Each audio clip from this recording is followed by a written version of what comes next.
చేదు సంసారం, పోలీసు భార్య, ఇద్దరు పిల్లల ముద్దుల పోలీసు, ప్రత్యేక అవార్డు,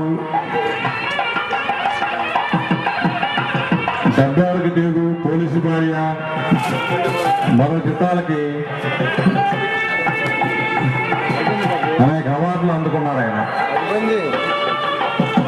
ఆయన మన పాలకొల్లు గడ్డ మీద జన్మించి మన పాలకొల్లు వాసుడు అవడం నిజంగా మనందరికీ గర్వకారణంగా భావిస్తూ ఆయన తిరారామలింగ స్వామి ఈ అల్లు సత్యనారాయణ గారు ఆశీర్వదిస్తున్నారు. ఈ కార్యక్రమాన్ని అత్యద్భుతంగా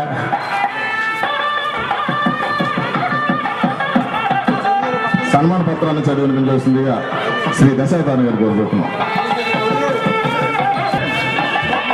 శ్రీ వంగ అప్పారావు గారి స్మారక నాటకోత్సవ సందర్భాన్ని పురస్కరించుకుని తెలుగు చలనచిత్ర దర్శక శిరోమణి